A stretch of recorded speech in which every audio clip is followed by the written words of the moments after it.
Salve, salve, pessoal, tudo bem? Tô hoje aqui com meu amigo Dema Oliveira. O Dema veio nos prestigiar hoje, veio palestrar no evento do Tela aqui em Curitiba. Foi sensacional. Falei para ele duplamente impactado, porque já fui impactado no evento nacional do Telo no passado com a palestra dele. E hoje, novamente, sempre bom ouvir o Dema. Muito obrigado. Seja bem-vindo, Dema. Foi muito legal aqui, foi rápido, né? 50 minutinhos, já cheguei aqui, já fui fazer uma palestra, mas foi um prazer muito grande. Correria, né? Nossa, chegou, fez palestra, teve acho que no intervalo aí de umas 3, 4 horas, fazer umas 5 reuniões, hein? É verdade, verdade. Não, uma era babá, a outra era a esposa, reunião mesmo duas. Mas legal, olha, que essa seja a primeira de muitas, Muito né? obrigado. Curtinho, que surjam oportunidades, negócios, né? Parceria, que bacana Obrigado. tê-lo conosco aí. Prazer é todo meu. Seguinte, hoje o teu tema, a tua história é muito impactante, né? Conta aí teu início como datilógrafo da Caixa Econômica, né? Teve que fazer lá uma prova da datilografia, organizador de fila, depois trabalhando na TIM, na Claro, até ser um alto executivo da Samsung e venceu os desafios das 300 lojas, né? Pô, é o desafio dos 300, né? É verdade. Poxa, é muito legal. Conta um pouquinho para quem não conhece, pelo menos desse resumo aí, essa história das 300 lojas e o que isso linkou com o que você está fazendo hoje. Tá bom. Na realidade, eu, como vários brasileiros, início humilde de trabalhar, né? Então comecei cedo mesmo, forçado pela situação de querer não ficar estagnado e realmente crescer. Isso foi ótimo, então isso me impulsionou bastante. Então hoje eu sou um pouco grato das dificuldades que eu passei no passado, porque eu olhava e falava assim, eu acho que eu não quero isso para mim. Então eu vejo aquelas histórias de empreendedores do qual o filho nasceu em berço de ouro e depois quebrou o negócio, mas eu também vejo histórias de filhos que nasceram em berço de ouro e multiplicou o negócio do pai, sabe? Então acho que não está muito relacionado em você passar necessidade ou não. Não tá. Está muito relacionado também a um desejo interno. Eu me lembro que no meu primeiro emprego lá eu chegava antes, saía depois. E não era porque alguém me pedia, é porque eu falava, cara, eu quero mais disso, quero mais disso, quero mais disso. E não era porque eu tinha feito curso, nem porque eu tinha visto alguma coisa. Aquilo lá veio de mim. Veio de uma vontade interna, de uma atitude, né? Então, e aproveitei essas vontades internas, essas atitudes, para sempre tentar ser o melhor colaborador das organizações que eu trabalhei, desde o momento de menor aprendiz, depois como operador de telemarketing, depois como estagiário na Claro, depois como gerente na TIM, na revenda da TIM, depois como diretor na Samsung. Então sempre tentei desempenhar boas atividades. Eu nunca fui o mais inteligente, isso é fato. Inteligente que eu falo assim, sabe aquele cara nato, que você conversa com ele e o cara sabe todos os assuntos, etc. Eu sempre fui o mais esforçado. Então eu era o cara que andava 2 milhas, dava 3, 4, 5. Então vamos fazer tal coisa? Vamos, conta comigo. Falava sim pra tudo, nunca falava não. Sim pra tudo. Pô, mas você mexe no Excel, no PowerPoint, você me ensina que eu mexo. Ah, mas vai ter que ficar acordado até 1 da manhã. Eu fico. Então, o ato de eu falar sim em momentos da minha vida que eu podia falar sim pra tudo, me ajudou eu a ter um bom desempenho. Então, eu digo assim que o esforçado ganha do mais inteligente, sabe? O esforçado ganha. Assim, agora o esforçado inteligente é imbatível. Mas o esforçado ganha do mais inteligente. Então eu sabia que o que eu não tinha de educação básica ali, tão moderna, etc., eu tinha que ganhar de outra forma, com energia. E enquanto isso, não podia ficar parado. Eu tenho amigos meus que são enérgicos, que passou no meu tempo da minha carreira, mas eles, mesmo sabendo que eles não eram mais inteligentes, eles não buscaram ser o mais inteligente. Não buscaram conhecimento. Eu busquei. Eu sabia que estava atrás. Sabia que tinha alguém na frente. Então, enquanto o cara estava na frente, eu vejo isso como uma corrida de Fórmula 1. Então, você está com o carro assim, né? O teu carro não é o melhor. Então, você Cara, coloca energia naquele volante como se você pisasse mais fundo no assoalho e esse carro ia andar mais. Então, eu usava essa atitude de energia, sabe? Só que eu sabia que meu carro não era o melhor. Então eu falava, o que eu tenho que fazer? Tenho que trocar o pneu? Tenho que fazer tal coisa? Porque eu sei que o cara que estava lá em primeiro, a técnica dele, a energia dele, deixava ele correr mais rápido e melhor, né? Então, com o decorrer do tempo aí na minha atitude de carreira, eu fui me especializando e hoje eu prezo muito pelo conhecimento atrelado a uma boa dose de energia. E isso foi um dos fatores preponderantes para eu ter sucesso nas multinacionais que eu trabalhei e nos últimos 13 anos na Samsung. Interessante, você dando esse exemplo da Fórmula 1, do automobilismo, me lembrei de uma história do Nelson Piquet, né? Porque o Nelson Piquet tinha uma época que ele não tinha o melhor carro e ele se consagrou como um piloto que ele era mecânico, né? Ele começou, ele colocava a mão, ele mexia, ele criava situações e ele foi o cara que descobriu o aquecimento dos pneus, né? Então, como ele não tinha como tirar voltas mais rápidas, o que ele fazia? Ele colocava uma manta, ele aquecia os pneus antes e ele inventou essa técnica para ele poder tirar alguns milissegundos, né? Então, eu percebo o seguinte, hoje, no mundo de hoje, não é só ser inteligente. Óbvio, acho que todos nós temos, Deus nos capacita com algum talento de inteligência. Ter essa força de vontade, essa excelência, essa busca por fazer a coisa melhor. Eu estava observando você durante a apresentação, o teu cuidado, que tinha que passar o vídeo, que tinha que estar no volume legal, o slide que tinha que ter a iluminação, que você não prejudicaria, assim, no nível do detalhe, né, no capricho, aquela preocupação, você está fazendo naquele momento você está dando o teu melhor. Então, fazer com excelência, fazer bem feito, andar mais 1, 2, 3 milhas do que o normal, né, para ter um over delivery aí da entrega. É isso que eu sinto na tua história. Legal. Eu confesso que lá no evento hoje, por exemplo, que foi muito em cima, né? Mas se eu tivesse tido um pouquinho mais de tempo, eu teria testado tudo, teria testado todos os vídeos, teria pedido para aquele homem de diminuir a luz azul da apresentação inteira. Mas aí não deu. Mas aí na próxima vez a gente fica melhor. Provavelmente aquele homem, ele estava preocupado com a luz azul para fazer a cenografia da filmagem que ele estava fazendo, né? Então cada um tentando fazer o seu melhor, às vezes atrapalhando do outro, né? Não, eu vi. Por isso que eu falava, desliga agora. Né? Faz agora. Mas foi ótimo. Obrigado aí pelo comentário. E na Samsung eu vi que a gente tá... Quando a gente fala do povo que ama a Deus... Eu lembro que teve um fato muito específico na minha vida. Eu não vou citar nomes, não vou citar nada, mas hoje eu frequento uma comunidade cristã, né, chamada Zion Church, e a questão de excelência é muito importante lá. Então, você vai num culto da Zion Church, eles têm uma coisa de vision trip, então viagem de visão.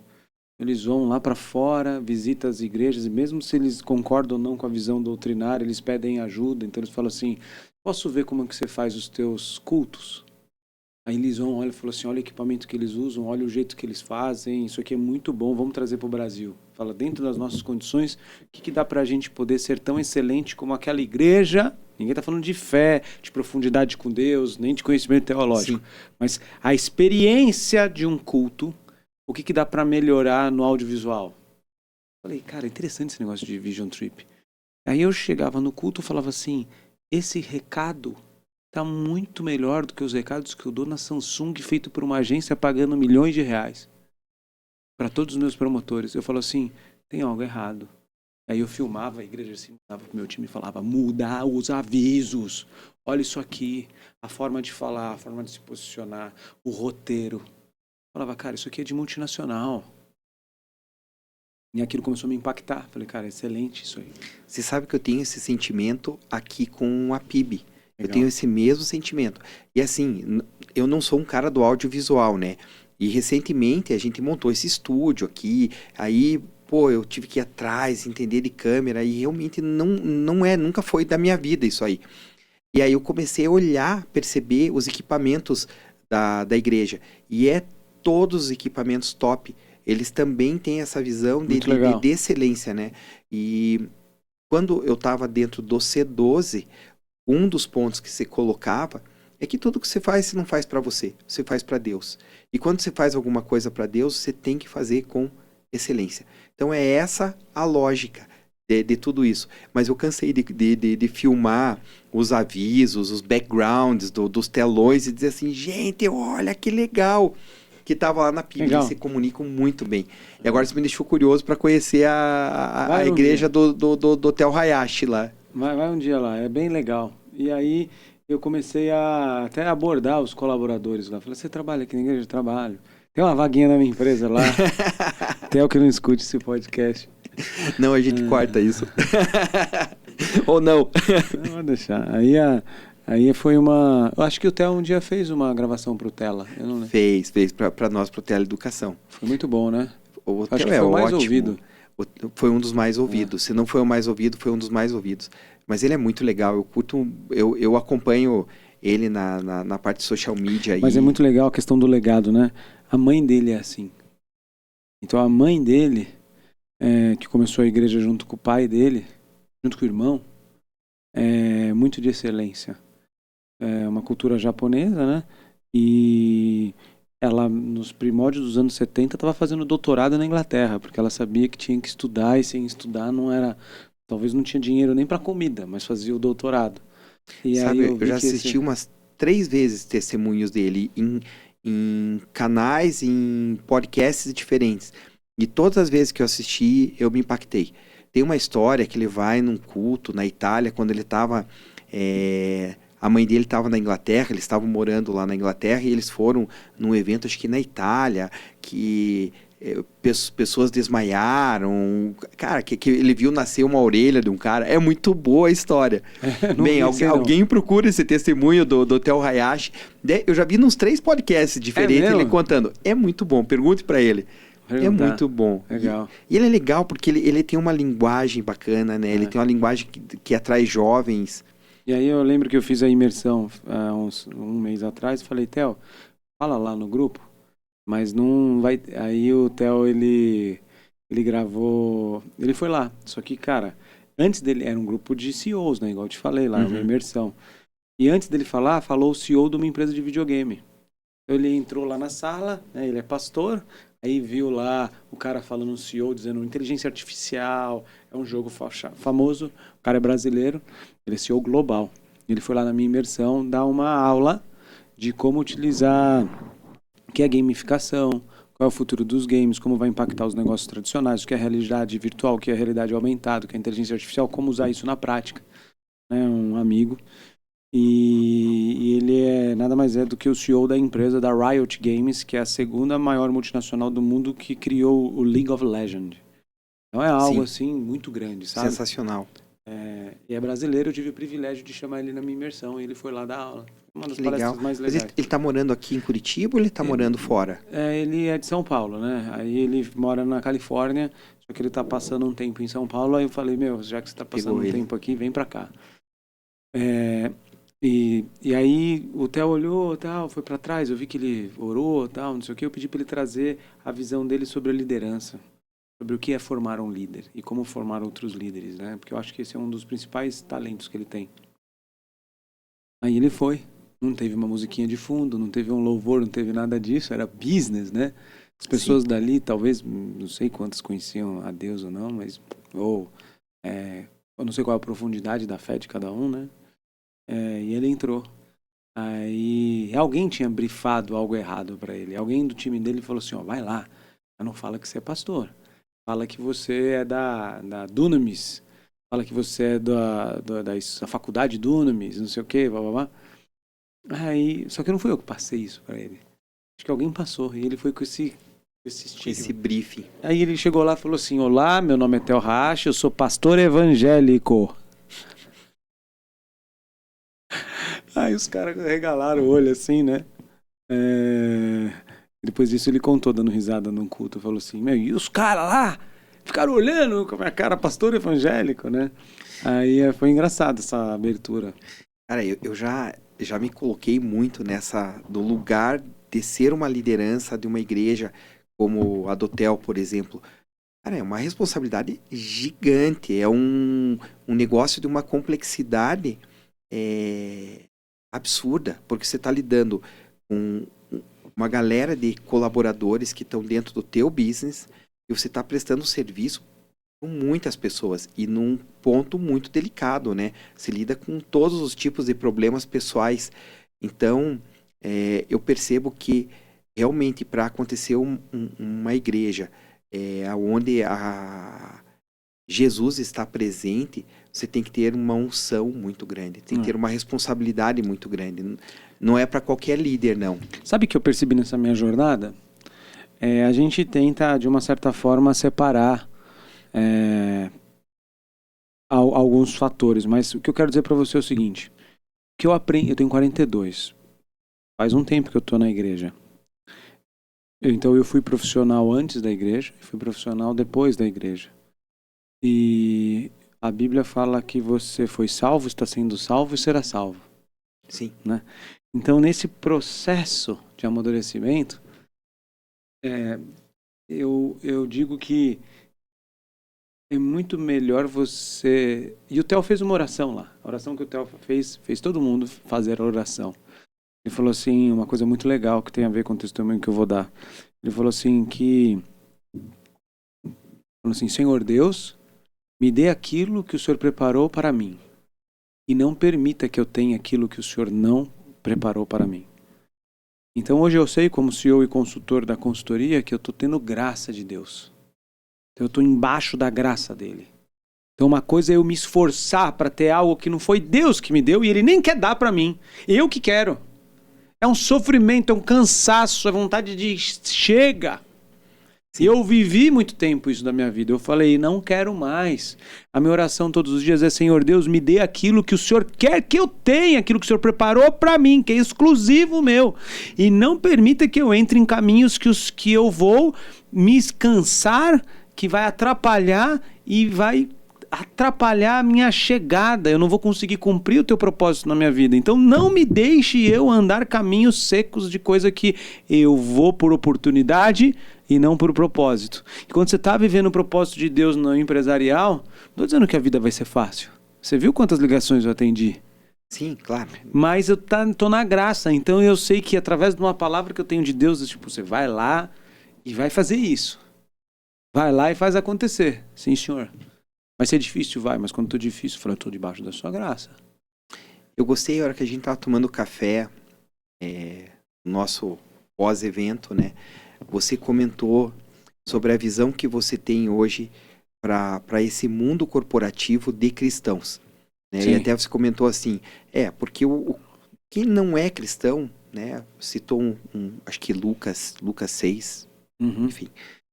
Me fale um pouquinho disso, que eu fiquei com isso na cabeça, eu acho que é bem legal retomar esse pensamento. Porque o ponto que a gente comentou lá no café é o seguinte, não sei se foi esse, me corrija se eu estiver errado, mas eu pergunto pro pessoal da igreja, e aí, como é que você vai impactar o mundo na esfera dos negócios? Fala, não, vou criar aqui uma marca de camiseta escrito Deus é amor e vou vender e boa parte disso vai para poder pagar a vida de missionários.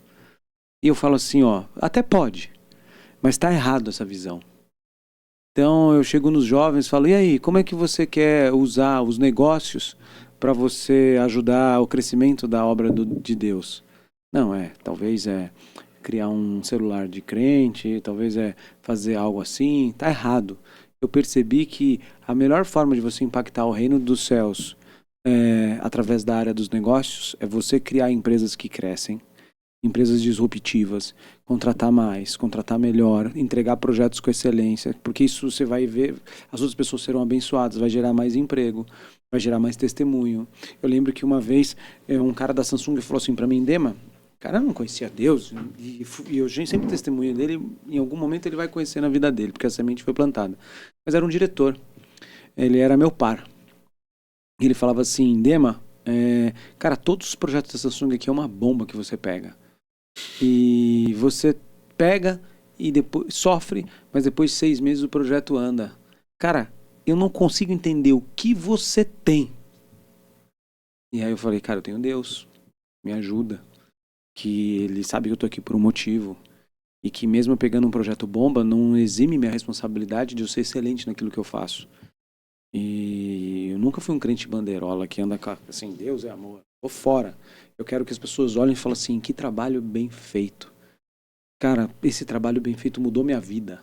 Você sendo o exemplo, né? Aí a pessoa fala, é mesmo? Aí eu começo a ser o exemplo. Então, assim, você quer impactar a sociedade no âmbito dos negócios? Criem empresas boas, paguem o preço, trabalhem.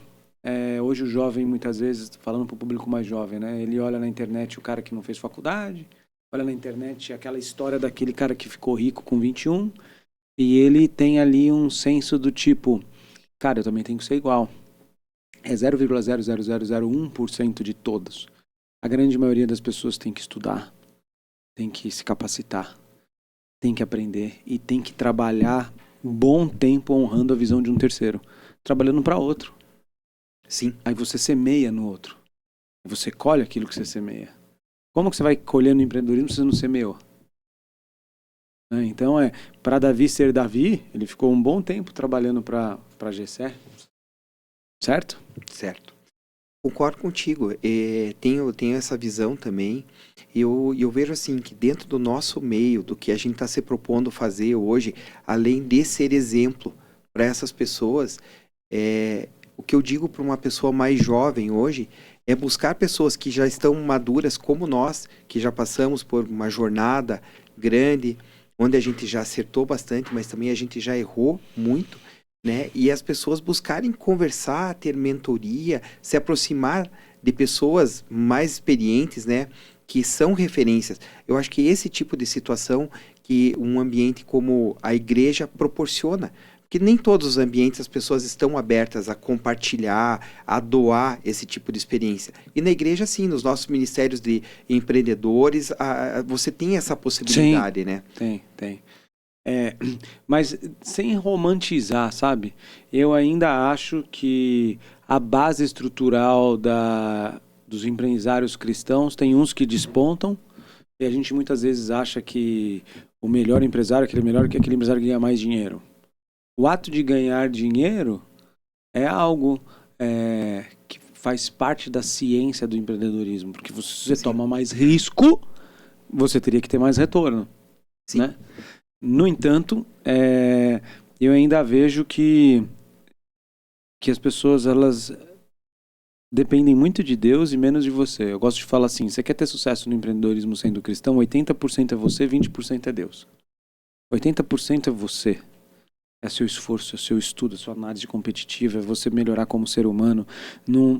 Não acho que você vai ser organizado na empresa se você é desorganizado na tua vida pessoal. Não tem distinção de vida pessoal e vida profissional. Desorganizado na sua vida pessoal, você vai ser desorganizado na tua vida profissional.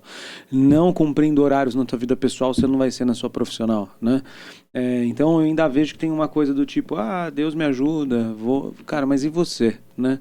Então eu vejo que o empresário, grupos como Tela, grupos como Ben, ajudam os empresários a caminharem com pessoas que estão melhor, né? E ver outros exemplos e falar, eu quero olhar ali para eu ser bom igual ele. Só que nós temos que tomar cuidado também pela comparação destrutiva, isso é demoníaco. Muitas vezes eu vejo no Instagram lá resultados de pessoas, sendo cristãos ou não, e aí vem um sentimento assim, cara, queria estar nesse cara aí, queria... você começa a se comparar. A comparação destrói. Você não pode se comparar. Você tem que olhar para melhorar. Tipo um benchmark. Como que eu faço um benchmark com o líder da categoria para eu ser melhor?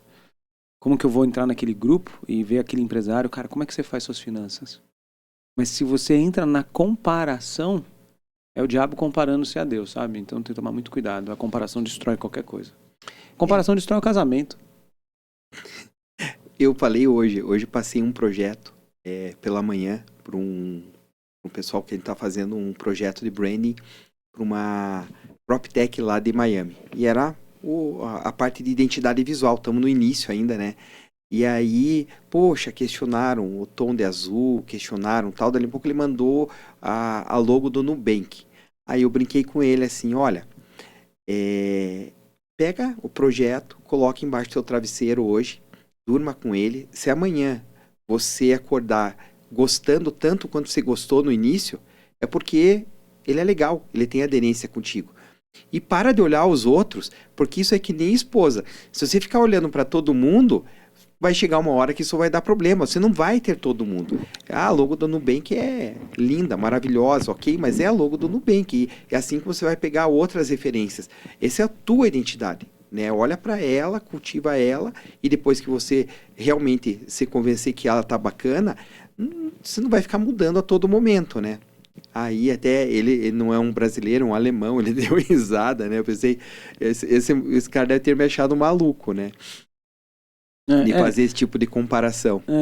Acho que isso é mais questão de também maturidade do teu negócio, né? Porque, por exemplo, ontem eu estava conversando com um cliente e aí o cliente olhou ali um trabalho e aí chegou uma hora que eu coloquei ele na parede. Eu falei assim, tua empresa está desse jeito por tua culpa. É tua autorresponsabilidade. Você é responsável por tudo isso aqui. Então, se a gente está fazendo essa consultoria para você crescer, mas lembre-se, a culpa é sua. Se a tua empresa morrer, a culpa é sua. Se a tua empresa prosperar, é mérito seu.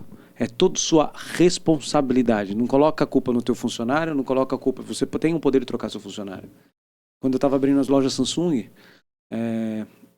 depois que estavam umas 100 abertas, o presidente coreano chegou para mim e falou assim, as lojas são caras para abrir, né? Eu falei, são. Marca excelente, produto excelente, é um investimento alto. Eu quero todos os dias aqui o relatório da rentabilidade das lojas dos parceiros. Se a rentabilidade estiver abaixo de X%, você vem aqui e me explica por quê. Não vem me falar que é culpa dele. Você que escolheu ele. Você que escolheu o ponto. O desenho da loja foi você que guiou. Os produtos, nós que fazemos. Então eu quero um plano de ação para manter a rentabilidade deles alta, porque é questão de honra eles terem rentabilidade alta. Aí eu mudei minha chave e falei assim, cara, é a autorresponsabilidade. As pessoas, muitas vezes, o empresário começa a terceirizar. Ontem eu vi uma terceirização absurda. Não é aqui, é fulano. Eu falei, não, é você, homem. Mas isso é cultural, né? Eu vejo assim, acho que nós como brasileiros, a gente precisa de alguns ajustes nisso, né? Essa autorresponsabilidade não é da nossa cultura. Assim como a gente estava conversando sobre essa juventude. Um americano hoje chega na fase dos seus 15, 16 anos, ele nas férias ele trabalha, ele faz serviços menores e não tem problema, porque é o trabalho, né? Você não gera um status de trabalho para trabalho. E aqui a gente tem pessoas que não se sujeitam a isso. Quando você falou que você começou lá de baixo, do interior, etc., de certa forma eu também me identifiquei. Eu comecei trabalhando com 12 anos e apesar de trabalhar, minha família tinha uma autopeças, né? Comecei trabalhando com meu pai, mas meu pai me colocava nos piores serviços. Eu era entregador, aí tinha uma barra forte daquelas cargueiras, sabe? Numa cidade que era uma montanha atrás da outra, e eu tinha que ficar fazendo entrega o dia inteiro. E era ruim, porque, era legal andar de bicicleta bonita, não de barra forte, né? E passava na frente das meninas, dos meninos lá, com aquela bicicleta horrorosa, com uma caixa cheia de peça de carro, né? Depois eu fui estoquista, depois eu fui caixa, depois eu fui vendedor, mas tudo que a gente faz, tudo que a gente trabalha, traz para nós lá na frente, como você falou, arrumar a fila me gerou um monte de insights depois como executivo, né? É verdade. É dar valor aos pequenos começos, todo trabalho tem seu valor, né? Sim. Mas é isso. E aí depois de um bom tempo as lojas foram abertas da Samsung e acabei virando consultor. Uma pergunta, tá? Que aquela história até nas duas palestras que eu assisti eu tinha muito interesse em perguntar. Cara, como foi a dor de barriga de você pensar assim, eu preciso abrir 300 lojas? Um prazo fechado, curto, né? Você teve lá o teu tempo de se organizar, planejar, né? Mas durante esse percurso aí de quase mais de uma loja por dia, como que foi essa experiência? O modelo de negócios é mais importante do que a velocidade, a energia e o dinheiro. O modelo de negócios é o caminho, é o mapa da mina. Por isso que toda hora você tem que olhar seu modelo de negócio. Por exemplo, a tua agência. Qual é o nome da agência? .com. O modelo de negócio da .com tá certo?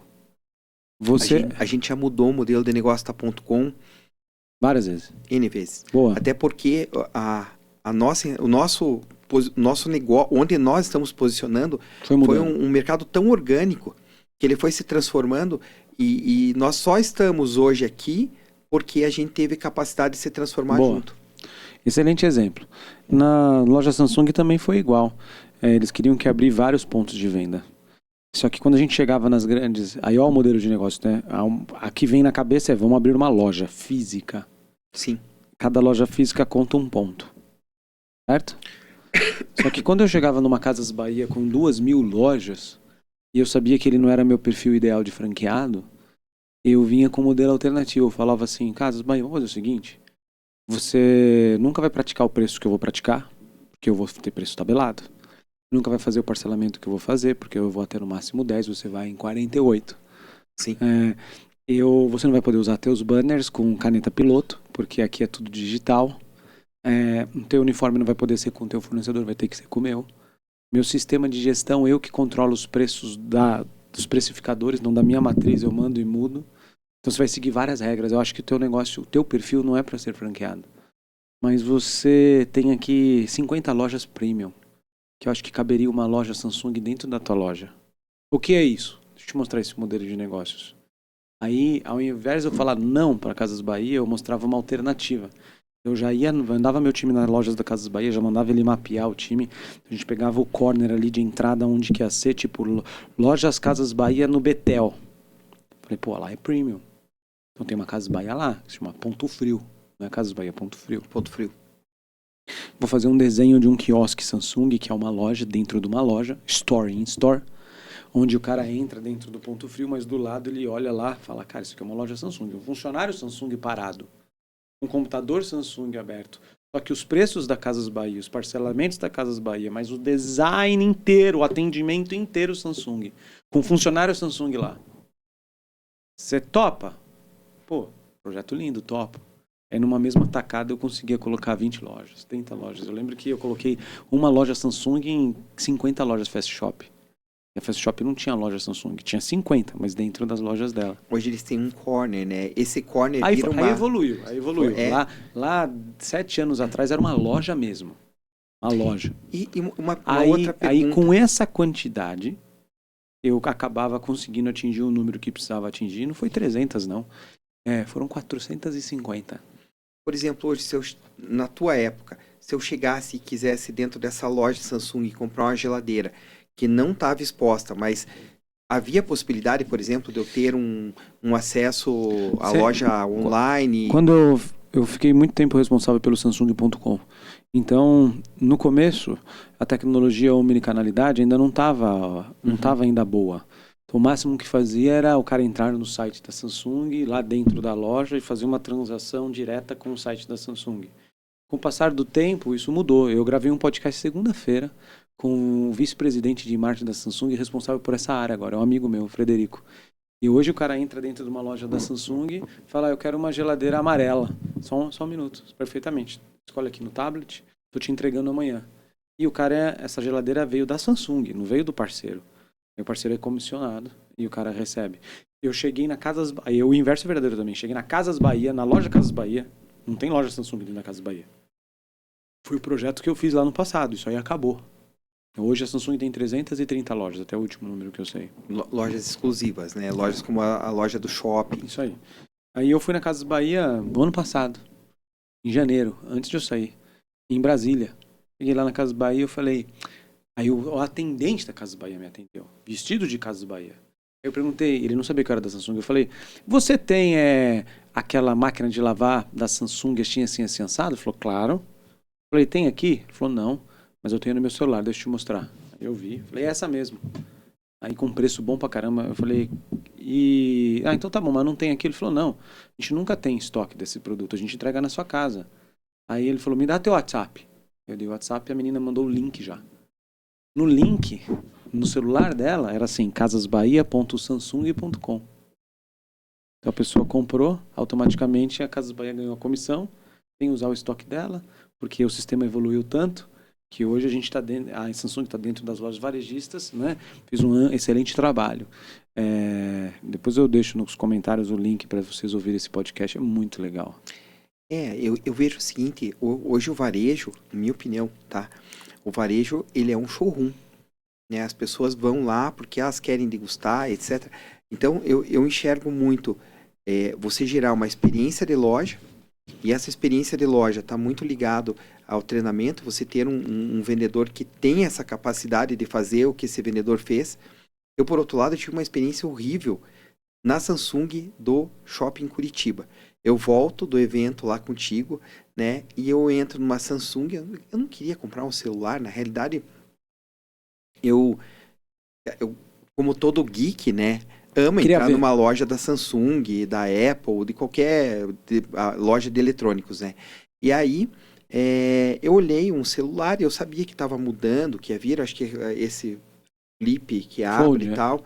Aí o cara, pô, tá numa oferta super legal, tal, tal. Eu falei, olha, eu vou pensar. Não, não, você tem que comprar agora. Se não comprar agora, não vai ter. Eu falei assim, cara, eu não compro nada agora.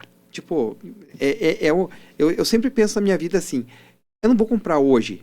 Eu vou dormir se amanhã eu acordar novamente. Olha que interessante, né? É bem complexo o que você falou. A loja da Apple, você vai na loja, tem 2 lojas da Apple no Brasil só, uma no Rio de Janeiro e uma em São Paulo. O resto é parceria comercial, não é da Apple. Isso, é um braço, acho que É da Erval. Fast Shop, né? O Fast Shop não tem mais. Quem tem é a Erval, uma madeireira lá de Rio Grande do Sul. Tá? Que é bem, me fugiu o nome, daqui a pouco eu lembro o nome Aí dessa... iPlace. iPlace. Aí a iPlace é uma revenda, Sim. certo? É um revendedor autorizado. Então não é loja da Apple, é um revendedor autorizado. É o que é mais próximo aqui em Curitiba. Mas quando a gente fez o iPlace. modelo de negócio das lojas Samsung, se fosse uma loja própria, igual tem lá no Shopping Morumbi, em São Paulo, na zona sul de São Paulo, é uma loja do tipo de 1.000 metros quadrados, linda, com funcionários da Apple, onde o objetivo deles não é vender, o objetivo deles é experimentar, que porventura venda. Quando a gente vai para usar um modelo de negócios de franquia, parte do princípio que o franqueado não tem o mesmo potencial da indústria. Sim. Aí você tem que trabalhar com outro tipo de perfil. Então, eu te digo, é modelo de negócios. No final do mês, aquele dono da loja, ele tem um aluguel para pagar no Shopping Curitiba. Sim. Ele não é a marca que faz fila na porta, porque não é uma loja própria, né? Embora pareça loja própria, é uma loja que nós criamos ela de forma transacional. Então vai lá para ser vendido. Então é uma linha tênue. E você está falando de um funcionário que não é seu, é um funcionário de um parceiro seu. É mega complexo garantir a qualidade lá na ponta. O funcionário não é da Samsung, o funcionário é desse franqueado, desse cara que está lá. E eu vejo os investimentos em treinamento. Eu cuidava disso. Eu treinava, capacitava. Então, quando a gente fala de um canal secundário, é difícil você manter... Porque qual que seria a postura que essa pessoa deveria ter tido? Assim, olá, qual é o seu nome? Seja bem-vindo à loja Samsung. É que eu acho que eu não teria o desfecho, né? Daí eu falei para ele que eu não compraria hoje, que eu pensaria... Aí até não lembro qual foi a resposta, mas ele me soltou uma coisa assim muito mal educada, muito, muito atravessada. É mesmo? Muito. Você devia ter feito uma reclamação. Aí eu parei, mas é aquela história, né? Você não sabe o dia da pessoa, eu entendo todo esse contexto. Pô, o cara tá lá, ele precisa vender, ele tem meta, ele tá sendo pressionado, né? Não, mas tem que ter tato, né? E o nosso cenário econômico também não é fácil, né? Porque você tem que vender um aparelho celular que custa 12, 13, 14 mil reais e talvez não seja o aparelho que mais vende. Provavelmente os que vendem são os de 1.500, 2.000 reais. Então chega um cara lá, começa a olhar, se interessa, é para esse cara que vai hoje, né? Mas falta tato, né? Por exemplo, como vender alto valor? Você tem que fazer perguntas, tem que deixar a pessoa à vontade. Essa postura aí foi errada, foi equivocada. Eu tenho um cliente meu, eu tenho uma pessoa que eu entrevistei, muito interessante. Eu falei assim pra ela, por que você quer trabalhar comigo, né? Me fala por que você saiu da última empresa. E aí ela falou, eu saí da última empresa porque eu estava negociando com o cliente algo e o cliente me distratou. Foi o inverso. O cliente tinha distratado ela. Eu falei, mas você pode me explicar a situação? Ela, claro, ela explicou. Aí eu entendi, eu falei assim, olha, a minha opinião pra você, eu acho que você poderia ter sido sincero com aquele cara. Ele falou assim, olha, o jeito que você está falando comigo não é coerente. Deixa eu te dar uma dica. Seja assim, seja assado, etc. Aí ela acabou indo numa disrupção ali, não foi legal. Então, faltou tato para esse vendedor, né? Você sabe que na pandemia, eu tinha um cliente, uma empresa grande de serviços, e nós fazíamos reuniões tudo por meeting, porque na época não estavam fazendo reuniões presenciais, e, e o empresário, o empreendedor, o dono dessa empresa, ele entrou na reunião, ele entrou muito quente, ele entrou fervendo, ele estava exaltado, eu acho que ele tinha tido algum problema antes, né? E ele me tratou mal uma vez, ele me tratou mal uma segunda vez, ele me tratou mal a terceira vez. Eu falei assim, amigo, desculpa, mas eu não tenho culpa, eu não sei o que aconteceu antes, mas eu vou te falar, não faz sentido você estar desse jeito e não tem o porquê isso aí. Aí ele pegou, me mandou tomar naquele lugar, né? No meio da reunião? No meio da reunião, com o funcionário dele, com tudo, e pum, desligou. Aí eu falei pro pessoal, falei assim, gente, que isso? Não tem problema, tá tudo bem. Era um cliente, inclusive, longevo, assim, de muitos anos. Ele já estava conosco há muito tempo. E aí, no outro dia, eu encaminhei uma rescisão. O cara não veio me pedir desculpa. Não veio, passou, tal. Aí, esses dias, eu tava saindo do culto, no domingo. E, de repente, saindo na saída, assim, eu com a minha esposa, minhas filhas, eu encontrei uma pessoa. Eu cumprimentei, parei, fui conversar e o cara me abraçou, o cara me beijou e me abraçou e me abraçou. Aí a minha esposa olhou, nossa, encontrou um amigo, alguém da nossa cidade, né, que a gente é do interior aqui, uma pessoa que veio com tanto carinho. Eu falei, você não sabe quem é esse cara. Era o cliente. Era o cliente. E aí, mas ele tinha ido pra igreja? Como eu parei, eu acho que eu só vi ele essa vez na igreja, mas eu acho que o culto mexeu com ele, né? Não sei se hoje ele é membro da igreja que eu frequento, nunca mais ouvi, né? Mas e eu parei e eu fui conversar com ele, né? Tipo, daí o cara me pediu perdão, eu falei, meu amigo, tá perdoado, tá tudo bem, né? Então, resumo, você não pode levar isso, e esse controle, essa temperança, né? Eu acho que também eu melhorei muito a partir do momento que eu comecei a ter um olhar de Deus no meu negócio, eu melhorei muito. Eu já fui estourado, eu já tive atitudes que eu não me orgulho de forma nenhuma, né? Eu tenho um outro lado que é o contrário, né? Nós tínhamos uma loja de vinhos, na época do e-commerce, nós tivemos uma loja física. E essa loja ficava numa galeria. E quando a gente montou a loja, a gente fez um café junto. E dentro da galeria tinha um café. Aí nós perguntamos previamente pro proprietário do imóvel onde nós estávamos se tinha problema. Ele falou que não, tal. Tinha outras coisas que estavam em duplicidade, lá era uma galeria grande. E aí, moral da história, o dono do café me abordou. Aí eu tentei explicar para ele, 1, 2, 3. Aí o cara não se convencia que estava correto ter um café dentro da minha loja de vinhos, né? E aí chegou uma altura que eu não tinha mais argumento com ele. Aí eu cansei. E aí eu olhei para ele e falei assim, meu amigo, vai Não é mesmo? licença. Eu não era tão bonzinho quanto eu sou hoje, tá? Aí virei as costas e tal. Aí encontrei esse mesmo cara nessa mesma situação da igreja. Ele é membro da igreja onde eu congrego. E ele veio me exortar. E me colocou numa situação assim. E eu falei, amigo, me desculpa. Pedi perdão para ele. Falei, eu não tinha essa visão. Eu já era cristão, mas eu não ligava a ser cristão com a agir como um cristão. Então eu brinco que até um determinado ponto da minha vida, eu era um cristão que ia no culto, no domingo, batia o meu cartão. E ele entendeu? Mais ou menos. Eu acho que ele também precisa amadurecer mais. E aí até foi interessante, tem um programa de TV, na TV da igreja, né, com empreendedores, e ele me abordou para dizer o seguinte, que eu fui entrevistado no programa, para dizer que eu não merecia ser entrevistado. Que ele mandou uma mensagem para a TV avisando que eu não deveria estar lá. E aí eu pensei assim, poxa, pedi desculpa para ele. Eu fui atrás novamente e pedi desculpa. Falei, se eu te causei algum mal, tal, se você se sentiu ofendido, porque para mim passou. E detalhe, eu acho que eu vinha de um ambiente com tanta cobrança, com tanta entrega, com volume, que era diferente do ambiente dele, né? O negócio lá, a loja de vinhos, não era o nosso, naquele momento, o nosso principal negócio. E no ambiente onde eu tô, você sabe, quem está em ambiente de vendas, de entrega de resultado, tem cobranças gigantes. Eu aprendi eu erro também, né? Eu lembro que semana passada eu errei. Perdi paciência com o cliente. Não com ele, mas pedi participar. No meio de uma entrega de um projeto, ele colocou um fornecedor dele para acompanhar. Eu não gosto. Porque a pessoa não viveu a análise para poder... Não viveu. Né? Aí aonde está o erro? Meu perfil errado de cliente.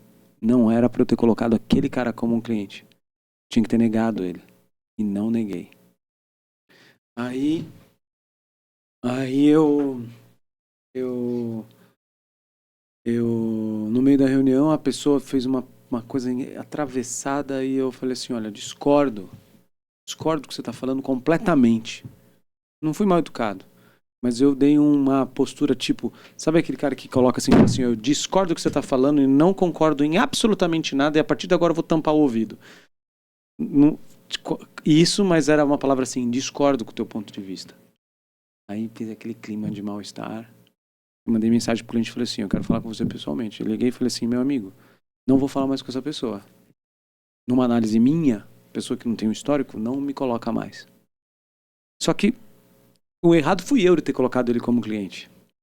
Sabia que ele não tinha maturidade para ter consultoria. Sabe?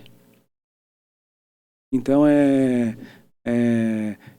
eu falei, a próxima vez eu deveria ter mais temperança. Eu deveria ter sido mais... Porque agora eu tô corrigindo um erro. Agora eu tô corrigindo um erro num modelo estressado. Pior ainda. Sim, pior. Aí eu poderia ter falado assim, olha, vamos fazer o seguinte, entendi seu ponto, eu vou anotar, mas deixa eu avaliar internamente. Obrigado por ter participado da reunião. E aí a gente volta a falar e eu converso diretamente com o cliente, né? Mas sabe que isso... eu estava comentando esses dias com as pessoas, a gente está entrando em 2 novos negócios. E eu falei assim, eu entro com a seguinte visão, eu quero entrar com visão de empresa grande. Não me chame para a gente trabalhar como empresa pequena. Porque quando você entra dentro da Samsung, você tem uma responsabilidade. Você está lá, a tua responsabilidade, o teu núcleo, né, de atuação é esse. Não vem o cara do TI palpitar no formato da loja que você está montando, no formato da estratégia. Nem você vai falar sobre a linguagem de programação, se o RP que ele está integrando com o CRM, né? Cara, eu acho que cada um na tem sua um caminho, responsabilidade. Né? E hoje, essas empresas, no afã de buscar o resultado, etc., os caras acabam truncando, né? Você coloca, às vezes, um membro do teu time que não é da área específica, um outro fornecedor, eu acho que falta uma maturidade mesmo, né? De ter esse entendimento, de ter esse olhar. E até o seguinte, a partir do momento que você contrata, você confia, porque senão você não contrata, né? Sabe que outra coisa que eu sei que a gente está indo para o fim aqui, mas eu tenho que comprar as batalhas, sabe? Então, eu sou uma consultoria nova, mas muito competente.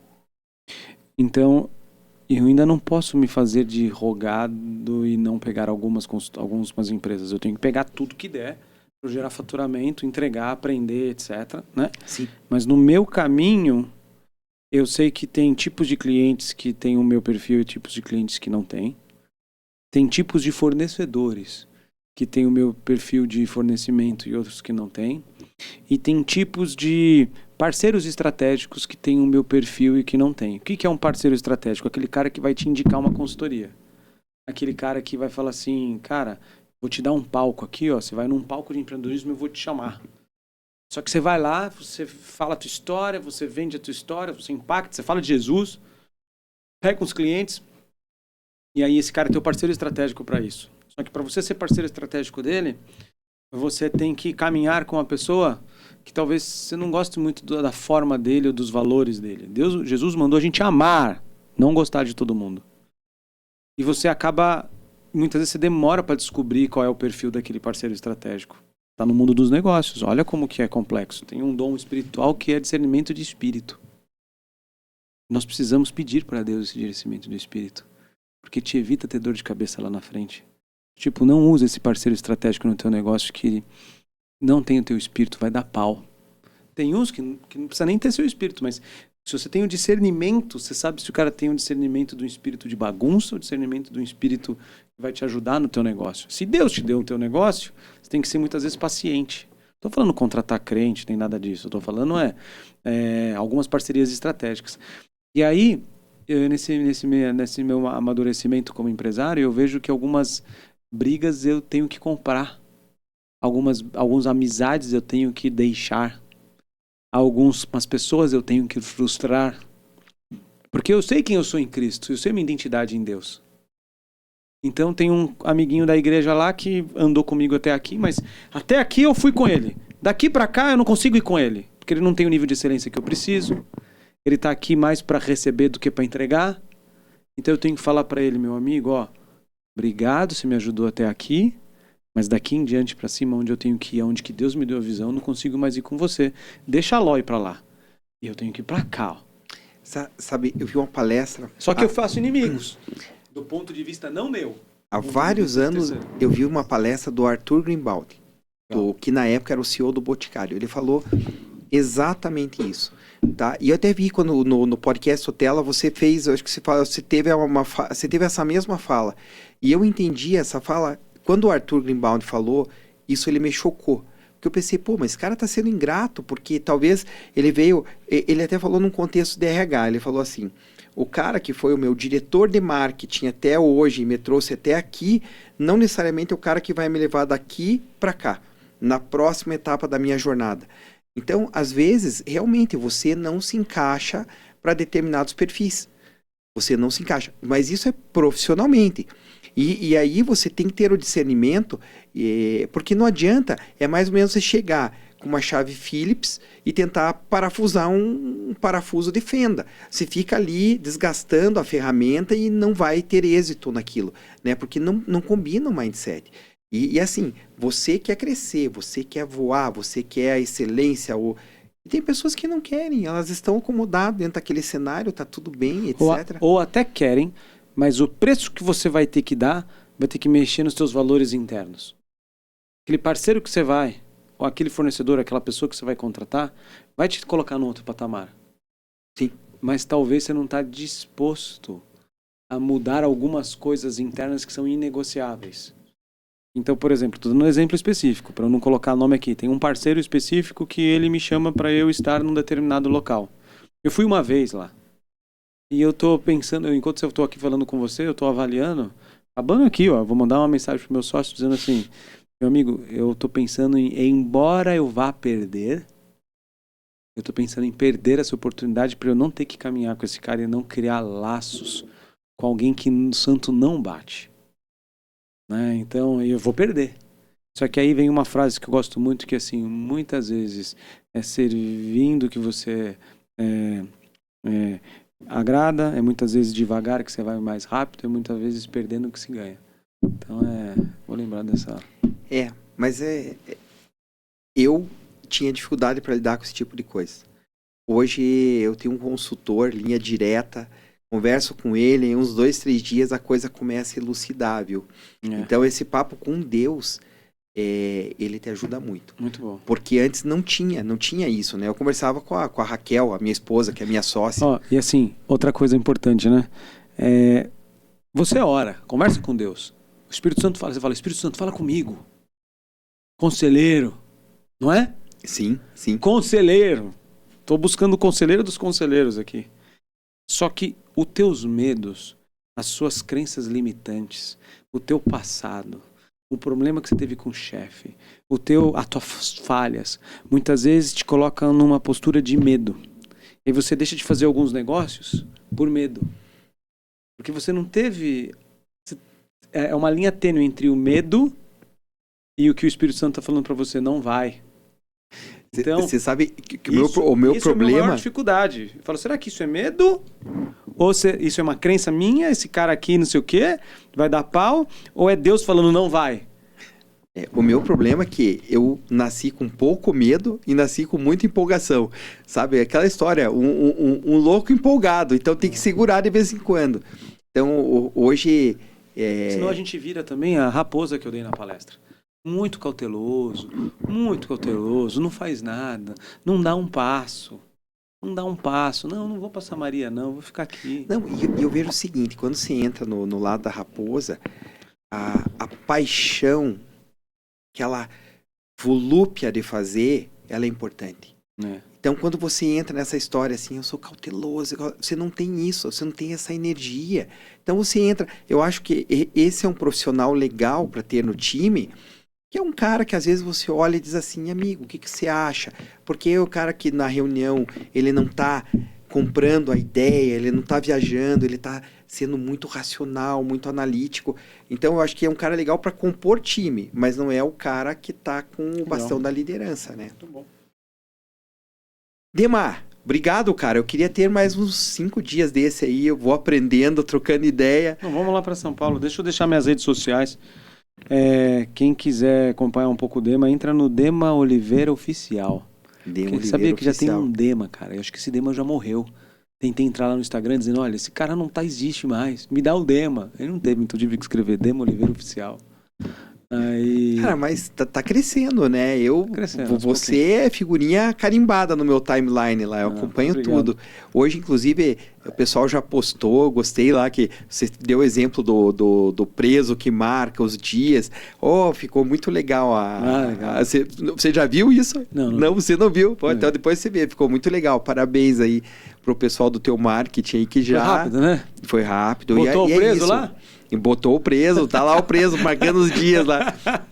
Cara, a gente vive hoje, não é o grande que ganha do pequeno, é o rápido que ganha do lento, né? Então, tá... Boa, gostei da frase. Muito bom, muito obrigado. Tá, Deus abençoe. Dema, obrigado. Valeu, Deus abençoe. Olha, obrigado por ter nos prestigiado. Me chama mais vezes. Você é um cara muito bem relacionado aqui em Curitiba. Eu quero estar aqui mais para servir. Sim. Eu coloco isso como parte do meu ministério. O melhor que eu posso fazer é servir os empresários. Valeu, gente. Obrigado aí. Até mais.